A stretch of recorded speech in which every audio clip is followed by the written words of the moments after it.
자, 그러면 이 지구에서 이 벌어지고 있는 이 변혁의 실상은 무엇인가? 한마디로 증산도에서는 이렇게 얘기를 하고 있습니다. 개벽이라는 겁니다. 개벽. 증산도에서 전하는 앞으로 다가오는 인류의 이 변혁의 실상이 뭐냐면 개벽이라는 겁니다. 자, 개벽하면 우리가 종말이라는 말과 똑같은 게 아닐까라고 생각할 수 있겠습니다. 종말. 그런데 종말과 개벽은 사실은 전혀 다른 의미입니다. 자, 우리가 종말하면 끝날 종자의 끝 말자입니다. 그래서 이 세상의 바로 끝, 지금의 이 세상이 다 끝난다는 겁니다. 그런데 개벽은 이 종말과는 전혀 의미가 다릅니다. 자, 글자 문자적인 의미로 보시면 개벽이란 10개자 10벽자입니다.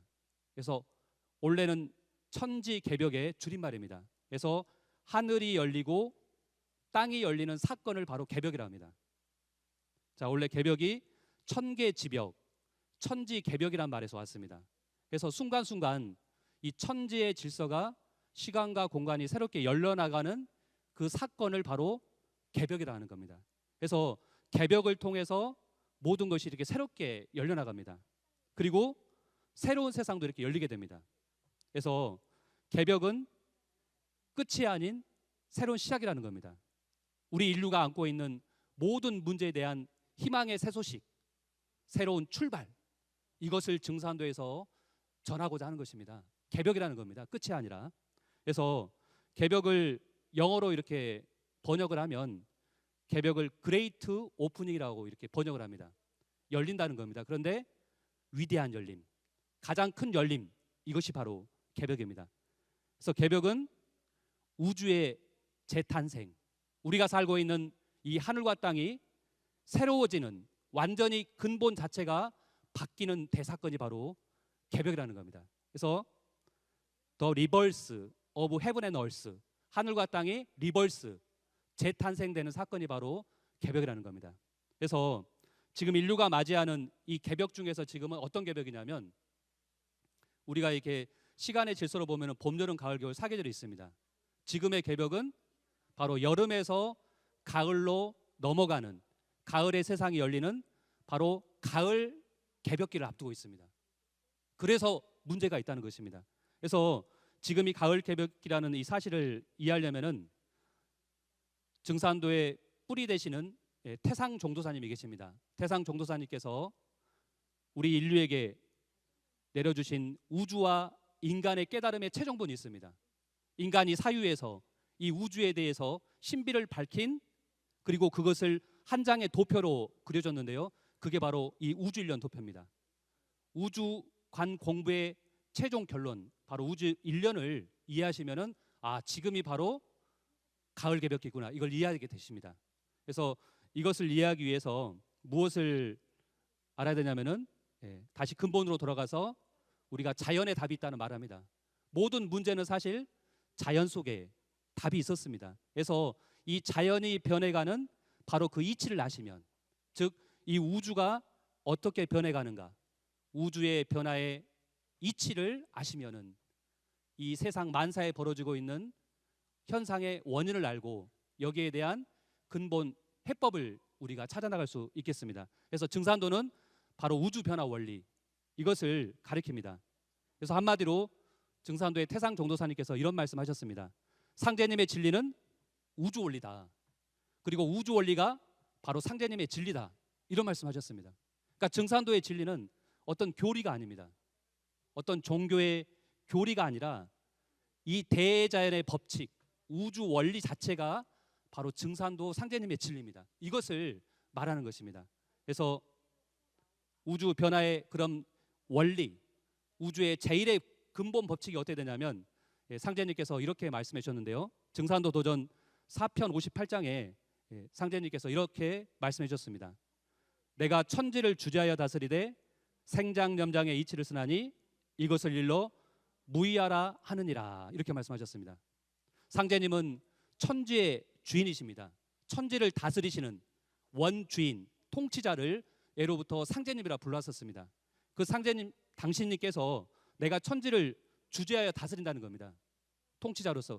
그런데 어떤 법칙과 이치로 다스리냐면 생장 염장의 이치로 천지 만물을 다스린다는 겁니다.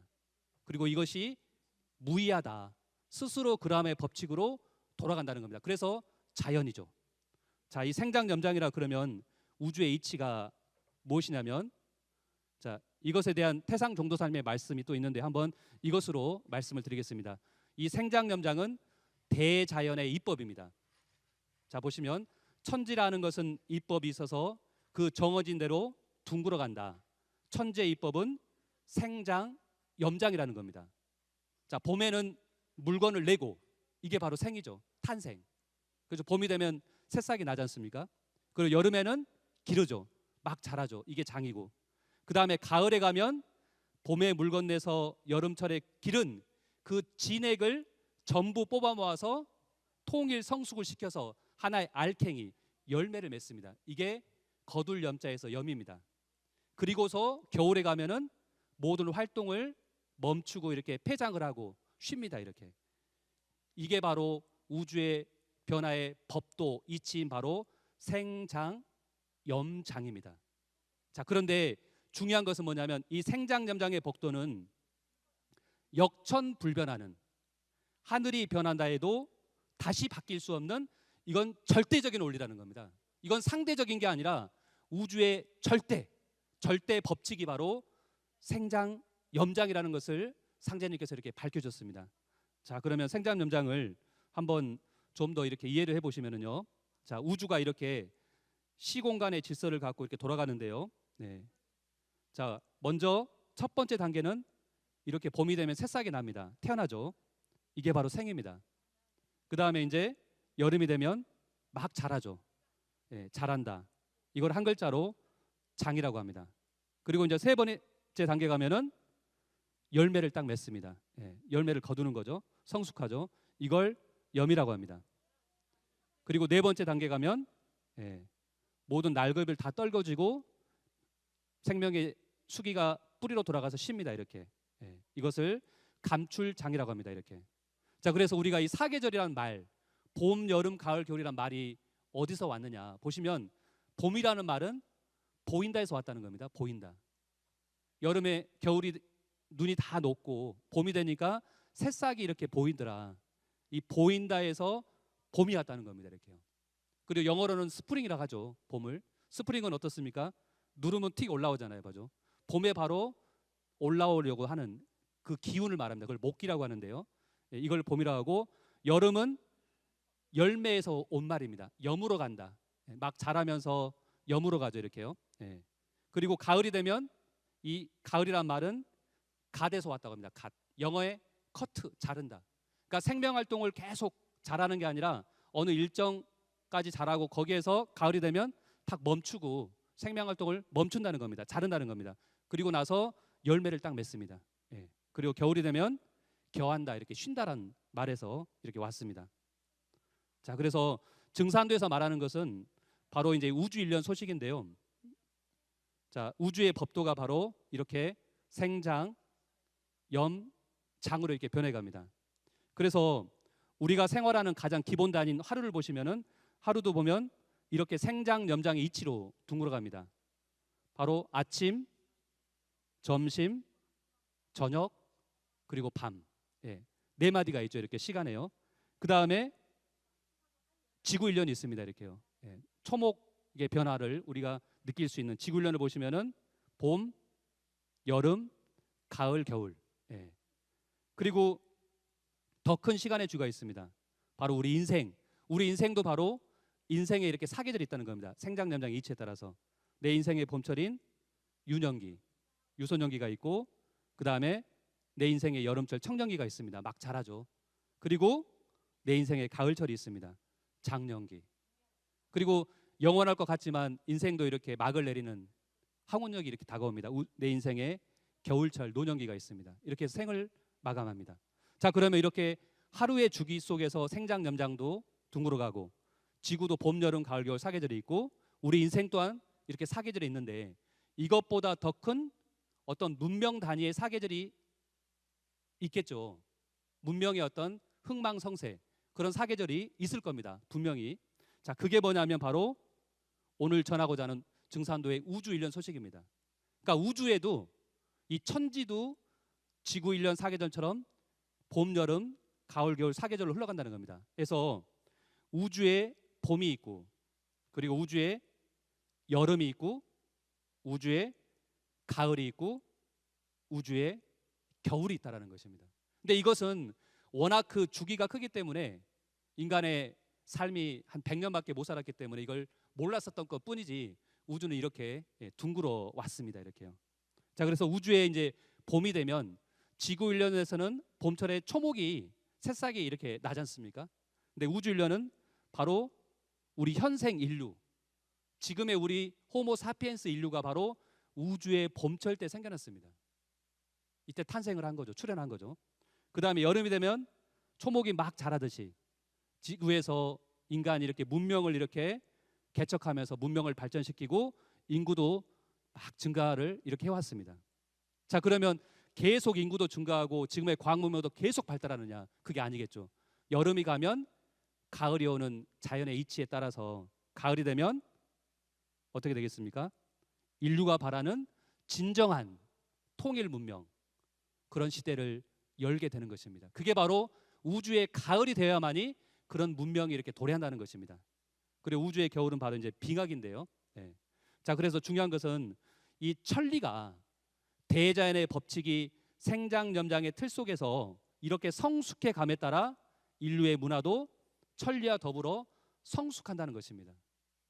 그냥 사람이 막 크는 게 아니라 이런 성장하는 그런 과정에 있을 때 크고, 성숙도 어른이 되어야 성숙을 하는 것처럼 인류 문명 또한 이런 생장염장의 틀 속에서 같이 더불어서 변해간다는 사실입니다. 그래서 제가 저번 주에 이제 TV를 보는데 금요일 날 저녁에 우연히 TV를 봤습니다. 그런데 제 104회 전국 체육대회 개막식을 하고 있더라고요. 여기에 이제 목포에서 했는데 대통령 이 네 분께서도 오셔가지고 직접 이렇게 축사도 해주시고 하셨는데, 그 개막식에 그 주제 공연이라는 게 있지 않습니까? 개막식 공연. 근데 거기를 보고 제가 깜짝 놀랐습니다.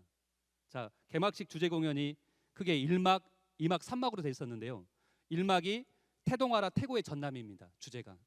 그리고 이제 그 내용이 뭐냐면 태초 생명의 울림, 자연의 순환, 자연을 맞이하는 인간이라는 주제로 이렇게 퍼포먼스를 했었습니다. 이 태초, 우주가 이렇게 열려서 자연이 이렇게 순환을 해왔다는 겁니다. 이렇게 대자연이라는 게. 그 다음에 2막은 선포하라, 문명의 시작과 꽃피우는 문명, 자연과 진화된 문명의 충돌. 그러니까 문명이 이제 시작되고 지상에서 문명이 막 꽃피우면서 발전했다는 겁니다. 그리고 이제 3막은 나아가라, 전남의 울림이요, 깨달음과 반성, 자연과 인간의 화의 미래를 이렇게 표현했습니다. 그래서 1막은 바로 자연의 순환, 우주 변화의 질서, 우주의 일련을 말한 거고요. 2막은 우주에 이렇게 문명이 시작되는 봄과 문명이 꽃피우는 여름철을 묘사를 했고, 마지막 3막은 여름 다음에 바로 가을, 진정으로 인간이 성숙해서 깨달음고 자연을 파괴한 그런 문명을 반성하고 진정으로 화해하고 새로운 미래의 참된 문명을 여는 그런 퍼포먼스를 펼치는 걸 제가 봤었습니다. 자, 그래서 이 우주 일년 이렇게 생장염장의 이치로 이렇게 둥글어 가는데요. 중요한 것은 뭐냐면 마디가 있다는 겁니다. 마디. 우리가 이 지구 일년에서는 봄, 여름, 가을, 겨울이 바뀌는 거를 잘 피부로 이렇게 며칠이 지나야지 피부로 느끼는데, 우주 일년도 마찬가지로 중요한 것은 봄과 여름과 가을과 겨울의 사계절이 있기 때문에 그 변화에 바로 마디가 있다. 마디. 그 마디가 뭐냐면 이것을 개벽이라고 합니다. 아까 개벽은 10개자 10벽자니까 봄이라는 질서를 마감하고 여름의 질서가 열린다. 10개자 10벽자. 그래서 개벽은 크게 보면은 4가지 개벽이 있습니다. 봄 개벽, 여름 개벽, 가을 개벽, 겨울 개벽. 그런데 더 크게 보면은 이렇게 봄, 여름은 양의 시대이기 때문에 바로 선천이라고 합니다. 그 다음에 이것이 선천 몇만 년이냐면은 우주 1년이 바로 5만 년 동안 지속이 됩니다. 그리고 우주의 이제 가을철이 바로 후천이라고 하는데요. 후천이 또 5만 년 동안 지속이 됩니다. 그리고 우주의 겨울철이 바로 빙하기인데 빙하기가 이게 3만 년 동안 지속이 됩니다. 그래서 이 우주의 1년 사계절은 그 주기가 어떻게 되냐면 12만 9,600년으로 이렇게 순환하고 있습니다. 그래서 크게 개벽은 선천이란 세상이 열리는 선천 개벽과 후천 세상이 열리는 바로 후천 개벽으로 이렇게 나뉘어집니다. 두 가지 개벽이 있습니다. 네. 자, 그러면 그 주기가 얼마만큼 되냐면 우리가 5만 년, 5만 년, 약 3만 년, 정확하게 12만 9,600년이라는 주기로 이렇게 순환하고 있습니다. 우주는요. 12만 9,600년. 네. 자, 이 12만 9,600년을 이해하기 위해서는 이 시간이 어떻게 변해가는가. 시간이라는 것은 천지일월의 변화의 이치를 알면 시간이 어떤 주기를 가지고 변해가는가 우리가 알 수가 있습니다. 천지일월. 그래서 이 시간의 변화가 어떻게 나오냐면 바로 우리 지구를 중심으로 달이 돌고 있고 지구도 자전을 하고 있고 태양을 중심으로 이렇게 공전을 하고 있습니다.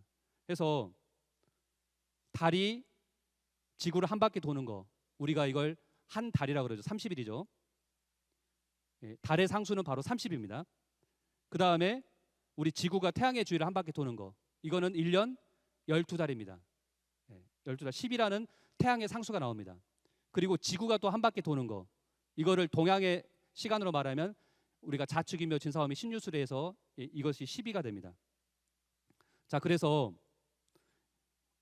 엄정한 천지 변화의 그 천지 일월의 변화의 질서에서 바로 이제 시간의 도수 주기가 나오는데요. 자, 보시면은 1시간 이건 동양의 시간으로 말합니다. 동양의 시간으로 말하면 1시간이 12시간이 모이면 우리가 이것을 하루가 됩니다. 1일이라고 하죠. 그러니까 12가 됩니다. 그리고 12, 30이라는 법칙으로 시간의 주기가 커져 나갑니다. 자, 하루가 이제 한 달이 모이면 30일이 모이면 이걸 한 달이라고 합니다. 1월이 되죠. 그리고 1월이 12개월이 모이면 이걸 우리가 1년이라고 합니다. 자, 이것은 우리가 경험을 해서 다 알고 있습니다. 자, 이 지구의 1년의 시간의 단위는 연원일치고 지금 말씀드린 것은 우주 1년의 더 큰 시간의 단위가 있다는 겁니다. 자, 여기에서 이제 우주 1년 넘어가는데요. 똑같은 법칙으로 12, 30, 12, 그 다음에 30입니다. 1년이 30년이 모이면 이것도 시간의 단위를 사실은 알고 계셨습니다. 이게 우주의 1시간인데요. 바로 1세라고 합니다. 우리가 세대 교체한다는 말 하잖아요. 그죠? 한 세대. 이것은 30년을 주기로 바뀝니다. 이렇게요. 족보를 그래서 30년에 한 번씩 갱신하죠. 그 다음에 우주에 이제 여기다 12를 곱하면 12세가 되죠. 그리고 이것이 바로 우주의 하루고 이거를 뭐라고 하냐면 360년인데요. 1운이라고 합니다. 우주의 하루는 360년으로 바로 1운입니다. 이렇게요. 그 다음에 여기에 또 30을 곱하면 30운이 되고 1800년이 됩니다. 1800년은 바로 이게 바로 우주의 한 달입니다. 그리고 이걸 1회라고 합니다. 모일해자. 자, 그 다음에 1회가 그 다음에 12회가 모이면 이게 바로 이제 12를 곱하면 12만 9,600년이 나옵니다.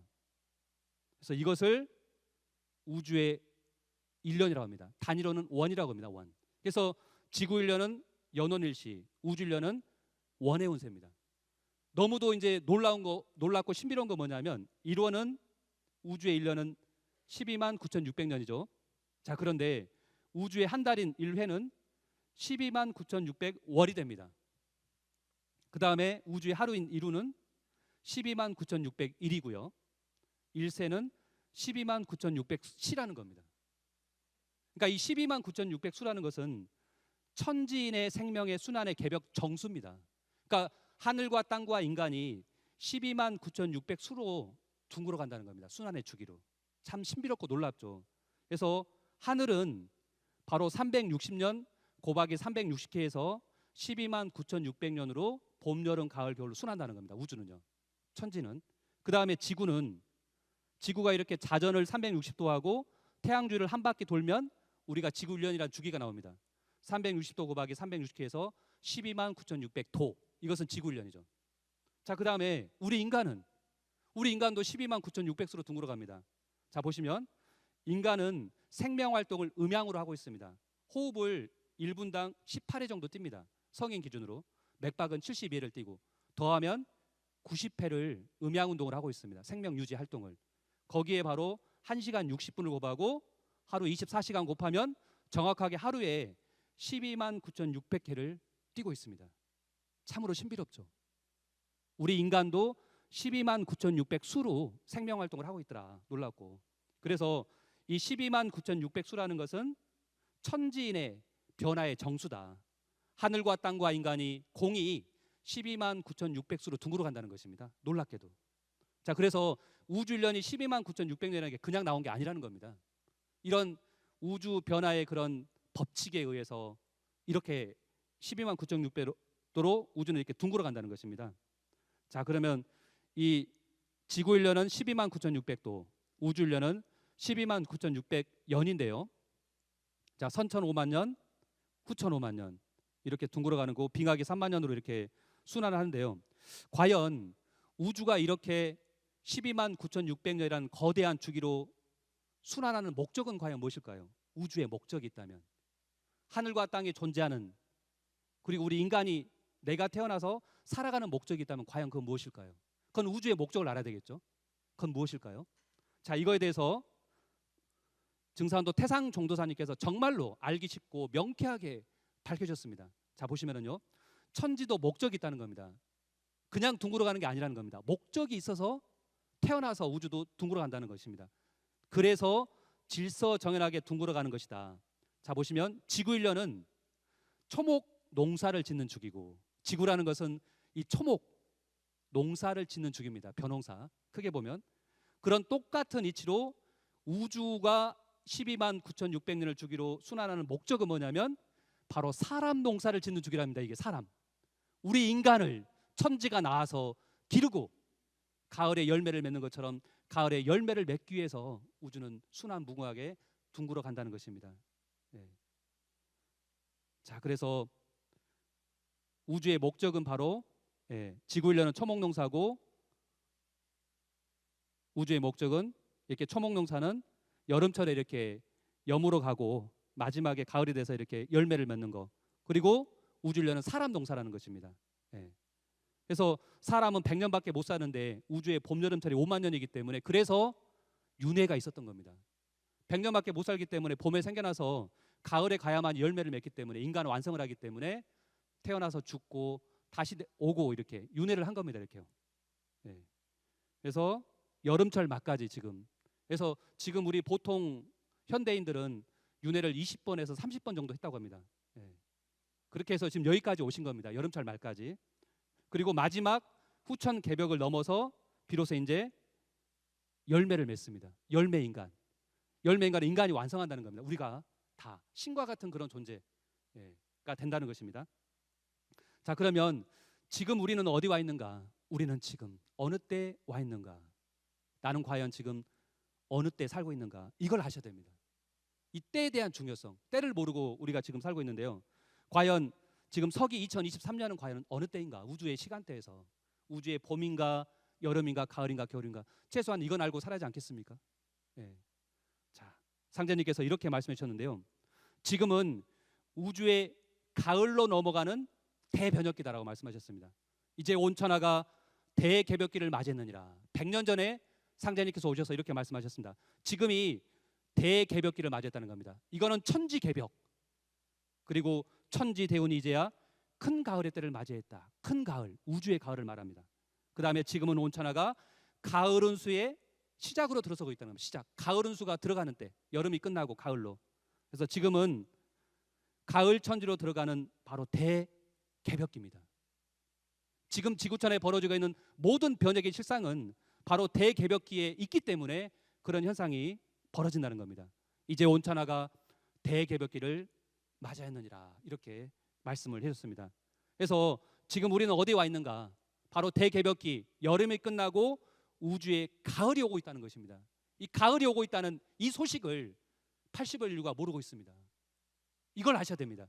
그래야만이 이런 문명이 앞으로 어떻게 변화하는가, 어떤 변화가 오고 그때 어떻게 우리가 이것을 지혜롭고 슬기롭게 극복할 수 있는가 알 수가 있습니다. 자, 지금 이 가을 개벽기라는 징조는 참으로 많습니다. 여름철 말에 인류가 있기 때문에 그런 현상으로 지구온난화, 지구가 막 더워지고 있습니다. 그 다음에 기상이변과 천재지변, 인구 대폭발, 그리고 빈부격차. 그 다음에 여름은 분열의 극이기 때문에 개인주의가 지금 판을 치고 있습니다. 혼족, 혼술, 혼밥. 그리고 자기중심적 경향으로 사람들이 굉장히 이기적이고 개인적입니다. 옛날에 안 그랬었습니다. 그리고 이제 가을의 기운이 들어오니까 가을 음기운이 도래되면서 남성보다는 여성의 지위가 향상되고 있습니다. 그렇죠. 대세가 여성 대통령, 여성 장관, 뭐 여성들이 보면은 남성들보다 일을 더 잘합니다. 제가 요즘 보면은요. 자, 그다음에 인터넷으로 전 세계가 이렇게 한 가족 시대가 돼서 연결이 돼서 그런 세상에 도래하고 있고, 전문화 다양화의 극단에서 이제는 대통합, 대융합, 컨버전스 그런 시대로 지금 전환을 하고 있습니다. 자, 그리고 여름은 한마디로 그 기운이 불기운입니다. 그래서 여름은 불의 시대입니다. 지구가 더워지고 연료도 바로 석유, 핵무기를 쓰고 있고 혼족, 분열의 극이니까 인구수 급증하고, 그다음에 인간의 내면은 겉은 화려하고 물질 만능으로 이렇게 돼 있는 것 같지만은 굉장히 허무하고 공허하고 우울감에 빠져 있고 현대인들이 그렇습니다. 이렇게요. 그래서 이 도표로도 본 것처럼 지구 인구 대폭발, 이게 2000년대 와서 이렇게 급격히 인구가 증가한 겁니다. 그 전에는 한 10억밖에 안 됐었습니다. 인구가요. 이게 여름철 말이라는 것을 우리가 그래프로도 알 수가 있고요. 그리고 지구가 가장 심각한 거 지금 더워지고 있는 거, 지구 온난화. 이게 너무도 지금 심각한 지구 재앙으로 닥치고 있는데요. 지구가 지금 뜨거워지고 있습니다. 이렇게 표현하고 있습니다. 올해 2023년 지구촌이 지금 펄펄 끓고 있다. 전 세계 그 폭염 지도를 보시면은 가히 상상을 초월합니다. 이렇게요. 그래서 기후 위기는 이제는 생존이 걸린 문제라고 많은 사람들이 하고 있습니다. 그리고 기후 위기 대응 시간이 얼마 남지 않았다. 그리고 이렇게도 말합니다. 지금 지구의 상황은 말기암 환자 같은 상황이다라고 얘기하고 있습니다. 말기로 말하면 사기, 거의 이제 치유가 불가능한 상태까지 지금 지구가 와 있다는 겁니다. 그래서 최재천 교수 같은 경우는 생태학 교수인데요. 이분께서는 지구 멸망까지 1분밖에 안 남았습니다. 이런 얘기까지 하고 있습니다. 자, 그런데 올해 너무나 더워가지고 그 이제 신문에 이런 기사가 나온 걸 제가 봤었습니다. 동아일보에서 얼마만큼 더웠냐면은 이 기후가 12만 년 만에 가장 뜨거운 지구다, 이렇게 한 기사를 내용을 봤습니다. 12만 년.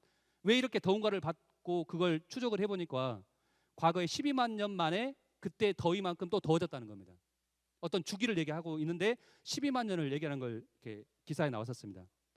그래서 12만 년 만에 가장 뜨거운 지구 12만 년 만에 가장 덥다, 이렇게 얘기하고 있고요.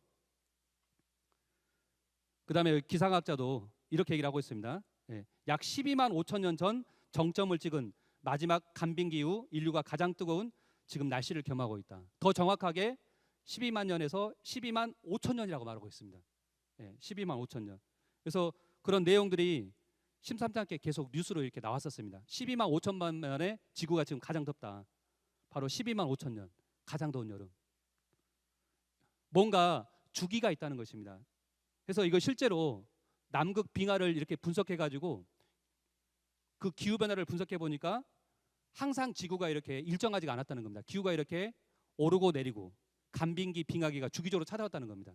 그리고 그 주기가 정확히 어떻게 되냐면 약 13만 년 이런 주기로 왔다는 거고요. 그럼 지금은 어느 때 와 있냐면은 여기 그래프에서 보신 것처럼 지금 인류는 가장 더운 때에 지금 와 있는 겁니다. 그래서 더운 겁니다. 그래서 우주의 1년 4계절의 변화 속에서 봤었을 때 지금 가장 더운 여름철 여기에 와 있기 때문에 지구가 이렇게 지금 더운 겁니다. 이렇게요.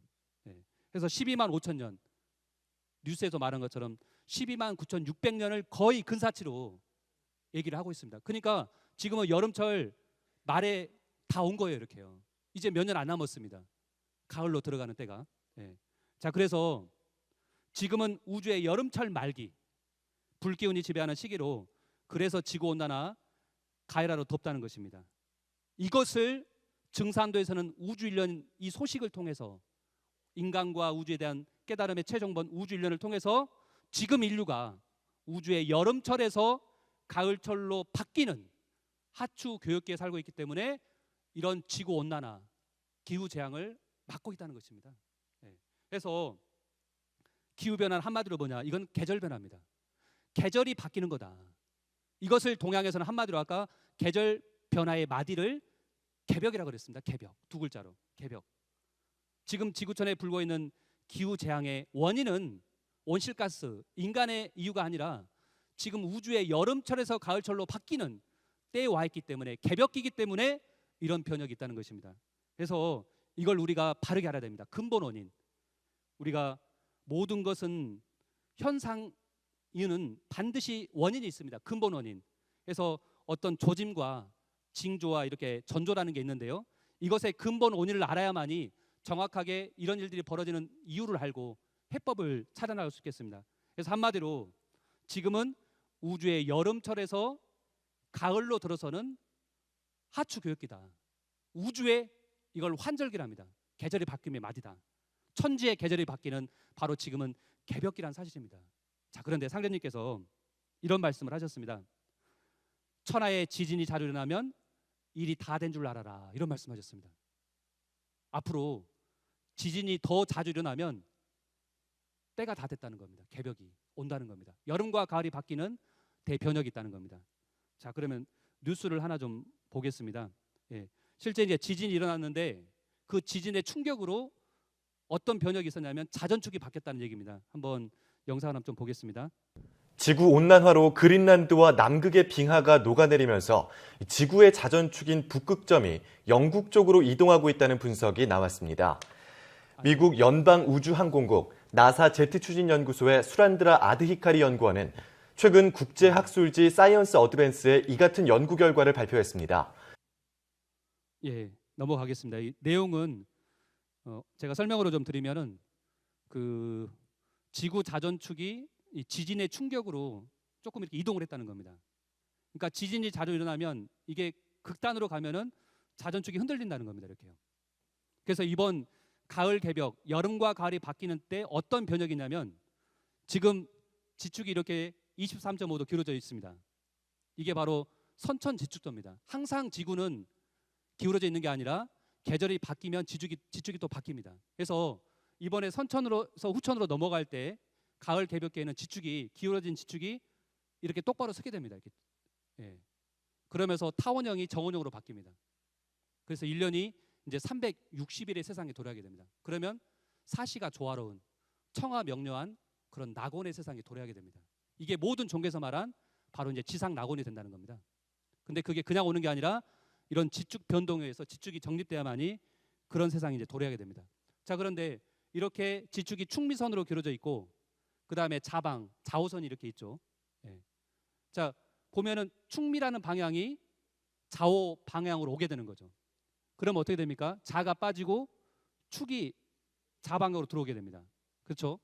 그 다음에 미가 오를 치고, 예. 자, 그래서 미가 오를 치고 그러면은 자가 빠지죠. 이렇게 미치고 자 빠진단 말 들어보셨죠? 아유, 우리가 미치고 자 빠진다 그런 말 하지 않습니까? 그러니까 미치고 내가 이렇게 정신줄을 놓는다 그런 말이 아니라 이게 바로 개벽을 말한 겁니다. 지축 정리. 미치고 자 빠진다. 미가 오를 치면은 자가 빠진다. 그래서 하늘이 무너져도 우리가 무슨 말합니까? 소가 날 구멍이 있다. 거기에 소가 나온다는 거예요. 아까 축방이 이렇게 자방에 오니까요. 예, 지축 정립을 말한 겁니다. 그러면 어떻게 되느냐? 이번에 지축 정립이 되면은 지랄 연병 안에 지랄은 지각 대변동이 일어난다는 거예요. 지진이 일어난다는 거예요. 상상할 수 없는 큰 지진, 강도 한 10짜리 이렇게. 그 다음에 연병은 전염병을 말하죠. 그리고 인간도 바로 환장, 인간의 장부가 바뀐다는 겁니다. 이렇게 환장. 이번에 자 보세요. 저는 증산도 만나서 너무 놀랐던 게 뭐냐면 인간은 소우주라 그럽니다. 심장이 여기 왼쪽에 있습니다.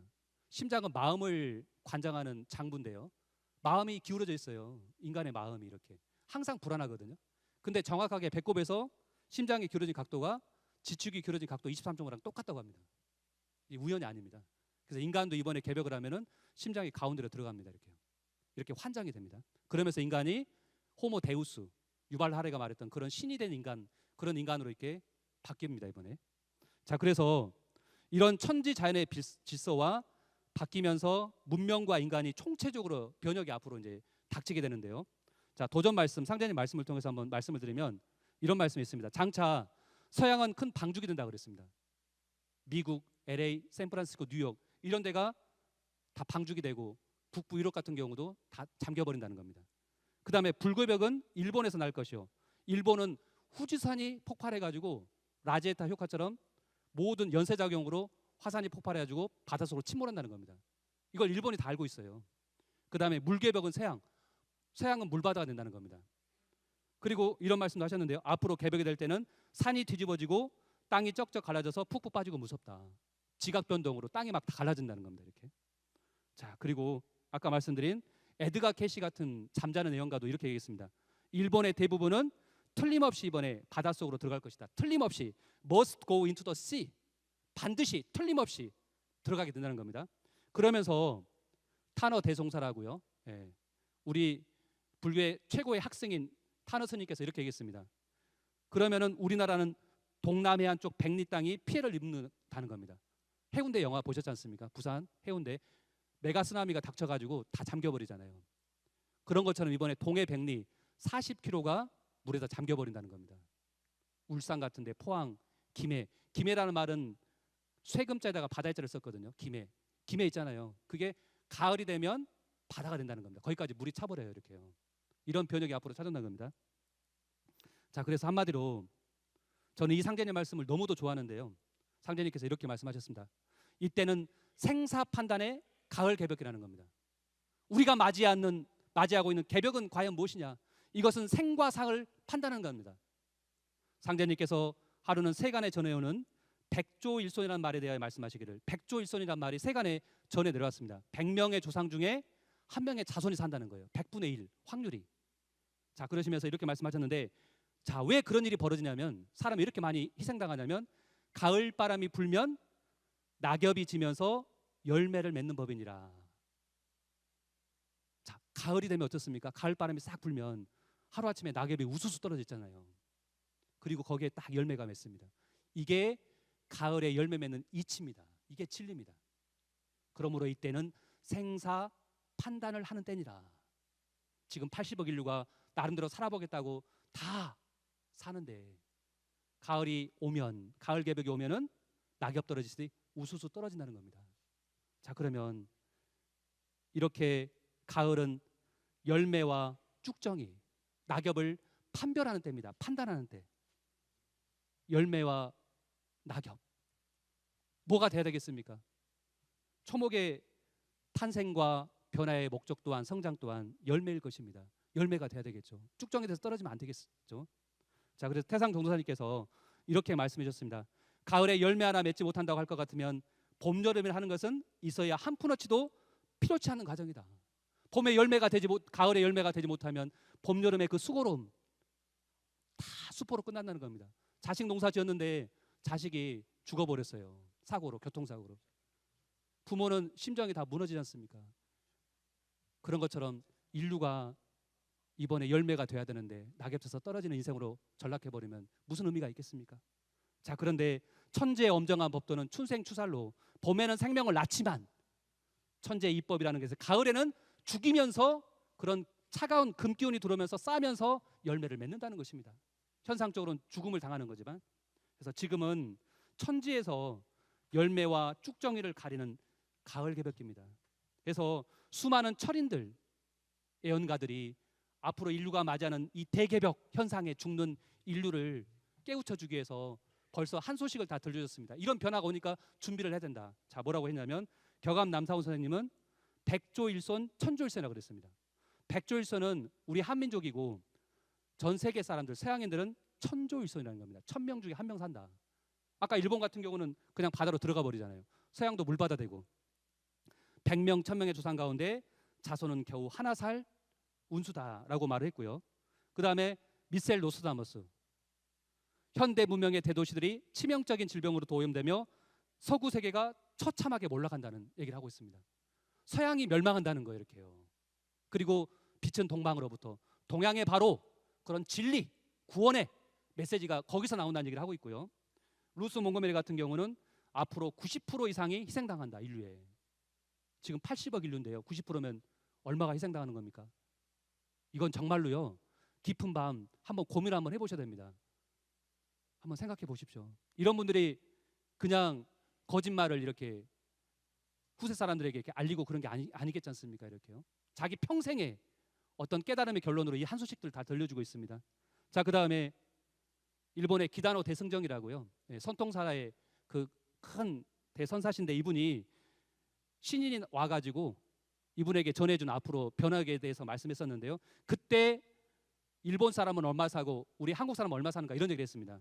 자, 한국은 지구상의 전체 나라 중 종주국이 된다는 겁니다. 우리 한국이 종주국, 전 세계의 주인 되는 나라가 된다는 겁니다. 미국보다도 뭐 러시아, 중국 이런 나라들 앞서고 한국이 전 세계 우뚝 서는 종주국이 되고 세계에서 가장 많은 숫자인 약 425만 명이 구원받는다는 겁니다. 425만 명. 그리고 일본은 그때 얼마 구원받냐면 약 20만 정도밖에 못 산다. 이렇게 했습니다. 일본이 1억이 넘잖아요. 99.99%가 이번에 다 죽는다는 겁니다. 이건 정말로 아까 사해내는 다 형제처럼 일본이 우리 민족 침략하고 역사도 왜곡하고 정신 말살했지만은 형제와 같은 또 나라인데 다 죽는다는 것은 우리가 한번 깊이 생각해 봐야 되겠습니다. 그런데 상자님께서는 더 엄청난 말씀하셨어요. 일본 사람은 10만 명밖에 못 산다. 20만도 못 산다 일본은. 자, 그래서 앞으로 실제 개벽 상황이 이제 펼쳐지게 되는데요. 지금 올해 한번 보십시오. 작년에 우크라이나 러시아 전쟁이 터지고 올해 갑자기 또 이팔 전쟁이 터지면서 중동이 난리지 않습니까? 이런 상황이 왜 이렇게 지금 일어나고 있는가? 이런 것들을 전 지구적 차원에서 어떤 변혁의 천지의 손길로 보셔야 된다는 겁니다. 그래서 자연이 개벽하게 해서 앞으로 지축이 정립하고 문명이 개벽하게 해서 문명의 충돌, 자본주의와 이런 극단적 공산주의의 어떤 대립과 충돌이 한번 해서 해소를 한다는 겁니다. 그런 전쟁이 있고 남북 전쟁이 있고 그 다음에 인간 개벽 하나의 어떤 홍역과 같은 괴질 병겁이 터진다는 겁니다. 자, 그러면 이런 개벽 실제 상황에 닥쳤을 때 과연 어떻게 대비를 해야 될까?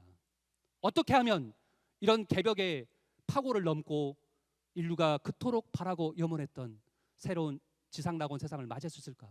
이것이 우리에게는 꼭 알아봐야 되는 하나의 어떤 숙제와 같은 것입니다. 자, 그런데 상제님께서 그에 대한 답을 이렇게 주셨습니다. 천지 이치로 때가 되어 닥치는 개벽의 운수는 어찌할 도리가 없다. 여름이 가면 가을이 오는 것처럼 개벽의 운수는 피할 수 없다는 겁니다. 그래서 천동지동 일어날 때 하늘도 막 움직이고 땅도 움직이고 막 그때 누구를 믿고 살 것이냐. 의지할 사람이 없다는 거예요. 이렇게요. 울부짖는 소리가 천지에 사무친다. 자, 그래서 이렇게 말씀하셨습니다. 천지 대도에 머물지 않고서는 살 운수를 받기 어렵다. 이번에 사는 길은 뭐냐면 종교가 아니라는 겁니다. 천지의 대도, 도를 만나야 된다는 겁니다. 천지의 대도를 머무려야만이 거기에서 살 운수를 받지 그렇지 않으면 살 수가 없다. 이런 한 소식을 전해주고 있습니다. 자, 그래서 격암 남사호 선생님도 이런 얘기를 했었는데요. 이때는 천지가 뒤집어지는 시대이니 자, 천지의 대도를 누가 내놓냐면 이렇게 한 소식을 들려주고 있습니다. 하나님이 사람으로 내려오는 때인데 어찌 영원한 생명이 있음을 모르는가. 하나님이 예수가 말한 그 아버지 하나님 참 하나님이 이때는 사람으로 내려오는 때라는 얘기를 하고 있습니다. 그리고 영원한 생명이 있다는 것입니다. 자, 그래서 이렇게 말하는데요. 하나님이 사람에 내려오시는 때 천강 제인 차시대라는 겁니다. 하나님이 지금은 사람으로 오시는 때 모든 백성들과 함께 있으며 그들의 눈을 닦아준다는 겁니다. 성경에 그렇게 나와 있지 않습니까? 그런 때라는 겁니다. 자, 노사나무스도 이런 얘기를 했습니다. 위대하신 아버지 하나님이 오셔서 모든 것을 매듭지으신다. 아버지 하나님이 오셔서 인류 역사가 바라는 모든 꿈과 이상을 매듭지으러 오신다는 소식을 전하고 있고요. 그 다음에 아까 지축이 정립하는 걸 이치로 지금의 주역 세상에서 정역 세상으로 바뀐다는 그 이치를 밝힌 김일부 대성사님이 있습니다. 이분께서 이렇게 말하고 있습니다. 그냥 자연의 변혁만이 이루어지는 게 아니라 그때 바로 상제조림이로다. 상제님이 빛을 쫓자 이모임자 성령의 빛을 뿌리며 친히 지상에 강세하신다. 이렇게 소식을 전하고 있습니다. 자, 그리고 여기도 기독교 다니신 분이 계실 텐데요. 사실 기독교 구원의 진정한 최종 결론은 무엇인가? 과연 예수 재림인가? 그런데 기독교의 사실은 복음의 소식은 땅의 천국입니다. 죽어서 천국 가는 게 아니라 지상이 천국이 된다는 얘기고요. 그리고 그 천국 세상을 아버지가 직접 오셔서 건설한다는 메시지를 성경 마지막 66권 요한계시록에 나와 있습니다. 자, 이렇게 나와 있는데요. 계시록 1편 8장에 주 하나님이 가라사대 사도 요한을 천상에 불러들여서 직접 보여주고 앞으로 개벽되는 모습을 보여주고 그때 구원이 어떻게 되는가. 그리고 내가 과연 어떻게 역사하는가를 말씀하셨는데 이렇게 말씀하셨습니다. 나는 알파요 오메가라. 이제도 있고 전에도 있었고 장차 올 자요. Who is to come? Who is coming? 하나님이 직접 이 땅에 오신다라고 분명히 성경에 이렇게 나와 있습니다. 예수 재림하는 게 아니라. 그리고 유가 공자님께서도 이렇게 말했습니다. 상제님이 어디로 오시냐면 동북 땅에 오신다는 겁니다. 그 소식이 뭐냐면 내자 성원호간 제출호진입니다. 모든 말씀이 간방 땅이 바로 동북방 한반도입니다. 이 땅에 오시고 그리고 제출호진 하나님 상제님이 바로 진방 동방 진짜입니다. 동방 땅에 오신다. 이렇게 한 소식을 들려주고 있습니다. 해서 이런 엄청난 대변혁의 인간을 그때 구원 사는 총 결론이 뭐냐면 불교에서는 석가모니 부처님이 앞으로 미륵 부처님이 오신다. 미래의 부처 석가모니 부처님 이렇게 말했습니다. 그 다음에 도교에서는 이 우주의 중심 천상에 대라천이 있고 거기에 옥황 상제님이 계신다. 유가에서는 그 상제님이 동북방으로 오시고 기독교에서는 만물을 새롭게 하시는 아버님이 오신다. 이렇게 한 소식을 전했습니다. 그래서 예수 공자 석가의 그분들의 가르침의 최종 결론은 뭐냐? 내가 앞으로 다시 와서 그때 인류를 구원하는 게 아니라 아버지가 직접 오신다. 동서양 애언가들이 공통된 목소리가 바로 한 목소리가 뭐냐면 앞으로 천지의 꿈을 이루러 우주의 소망을 이루러 한 분이 마침내 이 땅에 오신다. 이 소식을 전하고 있다는 것입니다. 자, 그래서 우주 일련으로 돌아가서 왜 하나님이 오실 수밖에 없는가? 종교를 믿지 않는 사람은 그럴 거예요. 어떻게 하나님이 오시냐고 말도 안 되는 소리 하지 말라고. 그럴 수도 있습니다. 그런데 이 자연의 변화에서 이 절대자 하나님의 그 역할이 있습니다. 자, 보시면 우주가 어떻게 변해가면 이렇게 봄, 여름, 가을, 겨울로 순환하는데 그 기운이 뭐냐면 목화 금수입니다. 자, 그런데 가을에서 겨울로 바뀔 때 금 기운이 수 기운을 생합니다. 금생수입니다. 생하는 관계죠. 그 다음에 겨울에서 봄으로 바뀔 때도 수생목 생합니다. 이렇게 나무가 잘 자도록 물을 주면 잘 자라지 않습니까? 그 다음에 목생화 나무도 이렇게 땔감으로 돼가지고 불이 잘 타도록 도와줍니다. 그런데 여름과 가을이 바뀔 때 오직 이때만이 여름과 가을이 바뀔 때는 뭐냐면 이때는 극을 합니다. 화극금 불이 쇠를 녹여버리잖아요. 그래서 개벽이 있습니다. 인류의 생명의 명줄이 끊어지는. 그래서 이때는 아까 춘생추사의 이치로 원칙적으로 죽게 돼 있어요. 못 넘어가게 돼 있기 때문에 우주는 우주의 중심에 바로 토자리라는 게 있어서 토라는 것은 플러스 마이너스를 더한 겁니다. 그래서 이거는 절대 중의 생명입니다. 양도 아니고 음도 아닌 절대자. 모든 종교에서 말하는 이걸 말하는 겁니다. 이 절대자 자리를. 예. 그래서 이 상제님이 바로 여름에 살고 있는 인류가 가을로 넘어갈 수 있도록 생명의 다리를 놓아주시기 위해서 이 땅에 오신다는 겁니다. 이게 모든 종교의 결론이에요. 공부를 해보시면요. 구원의 상제님 오시는 이치가 바로 이 이치로 오신 겁니다. 그래서 모든 종교에서 기독교는 하늘에 계신 아버지 하나님을 말했죠. 불교에서는 도솔천에 천주님이 계신다. 그분이 미륵부처님이다. 유가에서는 호청 궁궐에 상제님이 계시고 도교에서는 대라천에 옥황 상제님이 계신다라고 했는데 과연 그러면 다 다른 분이냐? 그게 아니라 동일한 한 분이란 사실입니다. 동일한 한 분. 천주님, 상제님, 천상의 하나님 이게 다른 언어 같지만 천주란 말은 천지의 주인이란 말입니다. 그 다음에 상제도 원래 이 제자가 임금님 제자가 아니라 원래는 하나님 제자입니다. 그래서 천상의 하나님 똑같은 말입니다. 천주 상제님. 그래서 각 종교에서 불러온 이 호칭이라는 것은 각 문화가 다르고 언어가 달랐기 때문에 다르게 불렀을 뿐이지 하늘의 태양은 하나이고 천지의 원주인도 산의 정상은 산마루도 하나이듯이 이것을 다르게 불렀을 뿐이라는 겁니다. 이걸 깨우치셔야 됩니다. 근데 이게 잘 안 깨지더라고요. 이렇게 자기가 모시는 하나님만 절대자고 부처님은 그 아래로 다 봐요. 이렇게. 근데 그게 아니에요. 예. 문화권이 다르고 언어가 다르기 때문에 다르게 불렀을 뿐이다. 자, 보시면 여기 보시면 신학정서 처음 한글 이게 번역을 할 때 이렇게 번역을 했어요. 마가복음에 보시면은 하나님의 아들 예수 그리스도를 상제자 예수 그리스도라고 하나님을 상제님으로 번역을 했습니다.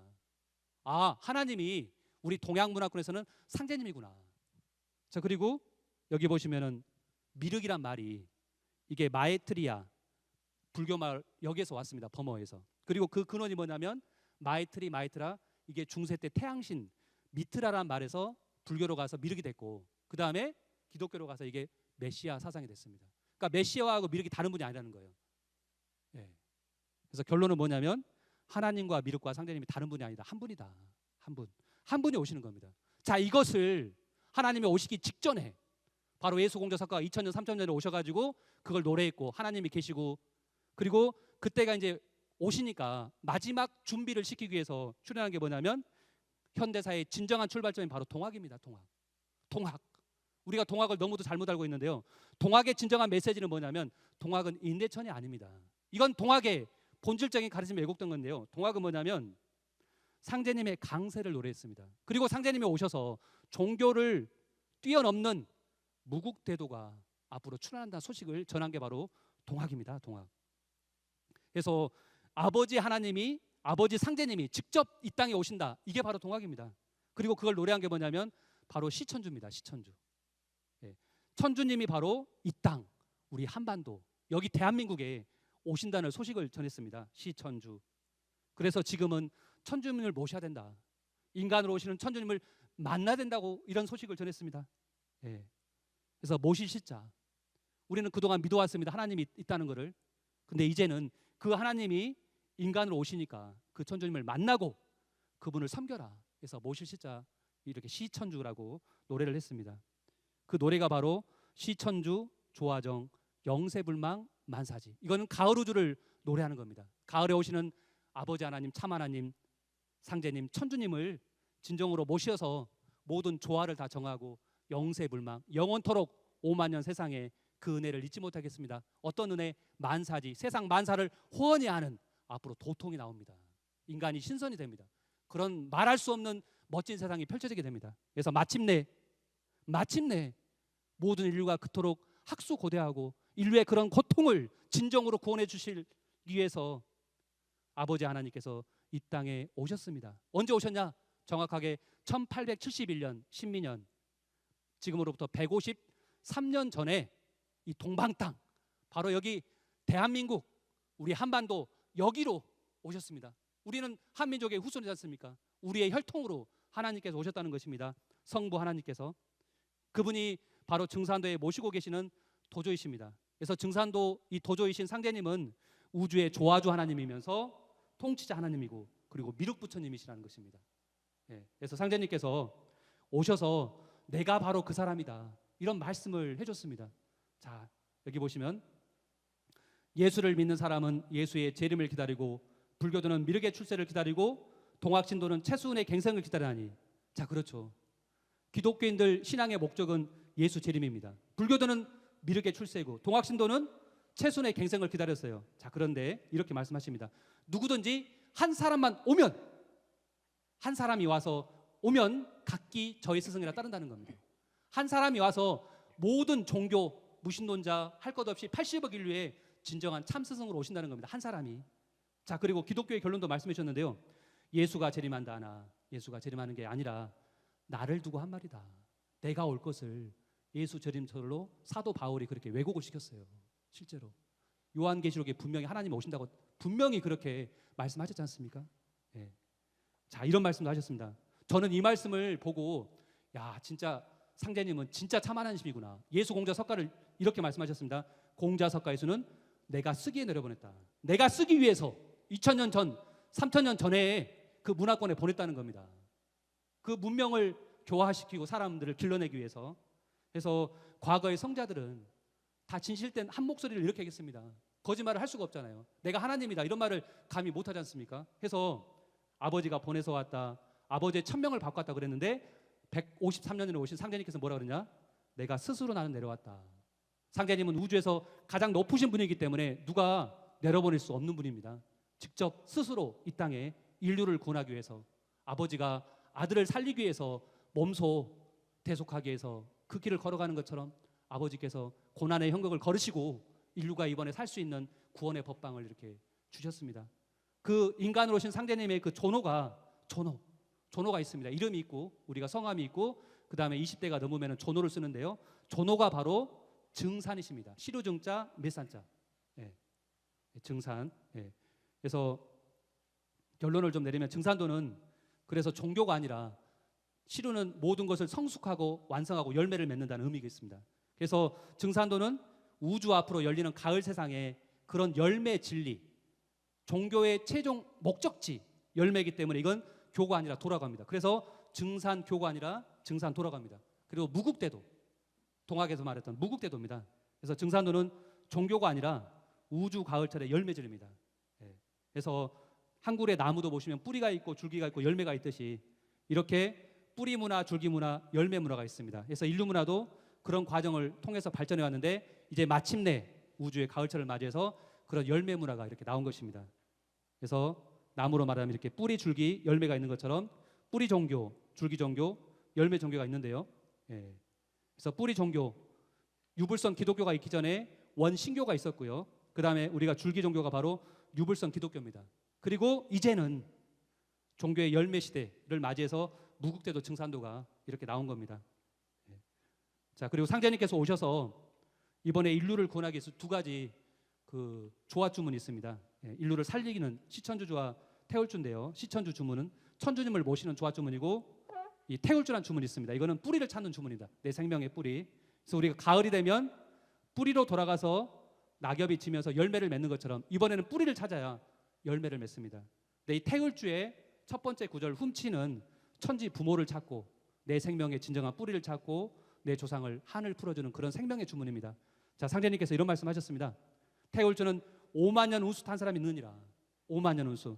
앞으로 열리는 후천 5만 년 세상, 그 운수를 딴 사람이라만이, 그런 세상에 넘어갈 수 있는 그런 대복이 있는 사람만이 태울주를 받아서 읽는다. 이런 말씀하셨습니다. 동학에서 말한 무국대도 닦아내니 5만 년이 운수로다. 5만 년의 운수를 받는 겁니다. 무국대를 닦아서 1000년, 2000년도 아니에요. 5만 년의 세상에 그런 운수를 받는 대도입니다. 예, 그런 도가 나왔습니다. 그래서 지금은 우주 일련에서 봄에 태어나서 여름에 성장을 해서 마지막 가을에 열매를 맺는 데 와 있습니다. 그래서 이때 열매를 맺기 위해서는 우리 인간은 그 열매 진리를 만나야만이, 그 진리의 열매 맛을 봐야만이 진정으로 깨달음을 얻고 도통을 하고 열매를 맺을 수가 있습니다. 그 진리가 나왔습니다. 마침내 모든 종교에서 말한 상제님께서 이 땅에 오셔서 내놓으신 무국대도가 바로 이 증산도입니다. 자, 과연 여러분들은 누구를 모시고 살 것입니까? 지금은 천지의 질서가 바뀌는, 우주의 철이 바뀌는 대개벽기입니다. 이때는 아버지가 오시는 때입니다. 이제는 성자 시대를 문 닫고, 그러니까 아버지 성부님의 도를 찾아야 됩니다. 아버지 성부님의 말씀과 행적이 담긴 게 바로 도전이 있습니다. 우리가 성경, 불경, 경전이 있듯이 아버지 하나님 상제님이 오셔서 행하신 모든 말씀과 기록을 이 도전 한 곳 속에 담아놨습니다. 이 도전을 꼭 보시기 바랍니다. 앞으로 인류의 세문화 원전입니다. 그래서 도전이야말로 진정한 아버지의 말씀책이 바로 도전입니다. 그래서 결론을 내리면 우리 종도사님께서 이렇게 말씀해 주셨는데요. 이 세상에서 가장 크게 성공하는 것은 무엇인가? 인간으로 태어나가지고 진정한 성공은 과연 무엇인가? 영원한 성공은 과연 무엇인가? 그것은 뿌리를 찾고 뿌리와 하나 되는, 새 세상의 뿌리 자체가 되는 상제님의 진리 공부라는 겁니다.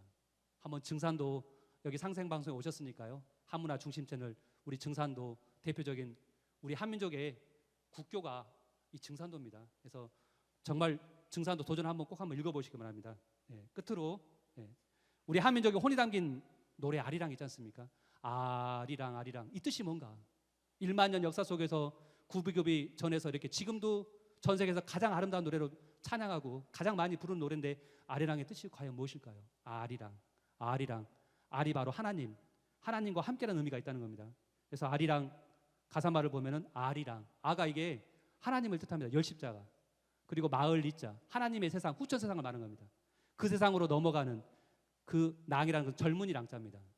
그런 그 인간, 그런 생명이 아리랑입니다. 아리랑 아리랑 아라리요, 아리랑 고개를 넘어간다. 그러니까 이번에 아리랑 세상에 가기 위해서는 넘어가야 되는 그 고개가 있답니다. 개벽의 그 시련과 파도가. 자, 그런데 3절에 보시면 나를 버리고 가시는 님은, 나의 진정한 소자주는 바로 뭐겠습니까? 우리 진화죠, 진화. 참 트루 셀프. 이것은 이 우주 조화의 생명, 이 신으로부터 왔습니다. 이것을 버리고 자기를 이렇게 잃어버리고 살면 이번에 끝절 마지막에 보십시오. 심리도 못 가서, 심리, 열십자, 하나님의 세상, 후천 세상, 가드 이스 텐이기 때문에 하나님의 세상에 못 가고 발병 난다. 이번에 병 나서 전염병에 돌아서 그때 병이 걸려서 죽는다. 이런 소식을 전하고 있습니다. 그래서 아리랑, 진정한 아리랑으로서 하나님과 함께 역사하는 우리 모두가 아리랑이 돼서 앞으로 열리는 우리 한민족의 9,000년 대한사랑에서 말하는 국통맥이 있습니다. 9번 변해서 마지막 10번째로 바뀌는 열, 이건 개벽입니다. 열이니까 열린다, 오픈. 개벽과 더불어서 앞으로 새로운 세상이 열리면서 지구촌 한가족, 우주 한가족 시대가 열립니다. 그런 세상을 함께 열어나기를 기원 드리면서 오늘 강의를 이상으로 마치겠습니다. 들어주셔서 감사합니다. 수고하셨습니다.